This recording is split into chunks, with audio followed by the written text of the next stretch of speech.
আমরা eyeshadow palette চুজের ক্ষেত্রে অনেক বেশি কনফিউশনে পড়ে যাই যে কোন আইশ্যাডো প্যালেটটা কিনলে আমরা অনেক গুড কালারের আই লুকগুলোও করতে পারবো, আবার কালারফুল আই লুকগুলোও করতে পারবো। তো অবশ্যই এই অবধি আমার কালেকশনের ভিতরে আমি এরকম কোনো আইশ্যাডো প্যালেট পাইনি যেটা হচ্ছে নুড কালারও অ্যাভেলেবল, আবার হচ্ছে অনেক কালারফুল শেডগুলোও অ্যাভেলেবল।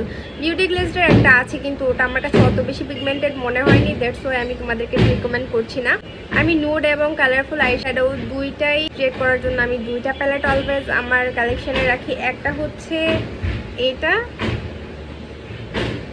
এটার শেডগুলো জাস্ট অসাধারণ পিগমেন্টস দেয়। এটা একদম 1.5 বছর ধরে এটা ইউজ করছি, 1.5 বছর ধরে এটাই আমার রানিং চলছে শুধুমাত্র কালারফুল আই লুকগুলো করার জন্য।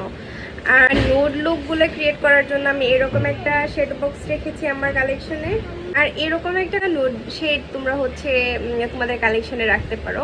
এই দুইটা শেড মিলায়ে তোমরা যদি আই লুকগুলো ক্রিয়েট করো, তোমরা তোমাদের কাঙ্ক্ষিত যে রেজাল্ট লাইক হচ্ছে নোড আই লুক ক্রিয়েট করতে চাইলে নোডটা হচ্ছে এটা দিয়ে করতে পারবে, আর কালারফুলটা যদি করতে চাও সেক্ষেত্রে তোমরা এটা দিয়ে ক্রিয়েট করতে পারবে আই থিঙ্ক সো। আমি ভাবলাম যে সামটাইমস তো আমরা অনেক কনফিউশনে থাকি যে কোন আইশ্যাডো প্যালেট আসলে চুজ করা দরকার। ফার্স্টে আমারও হতো এটা যে আমি কি আইশ্যাডো প্যালেটটা নিব বা কোনটা আইশ্যাডো প্যালেট দিয়ে আমি বেটার আউটপুটটা পেতে পারি। তো আমি ভাবলাম যে তোমাদের সাথে এটা শেয়ার করি, তোমাদের হয়তো বা হেল্প হতে পারে। আর অবশ্যই যদি ভালো লেগে থাকে আমার ভিডিওটি তাহলে আমাকে লাইক কমেন্ট শেয়ার করতে ভুলো না।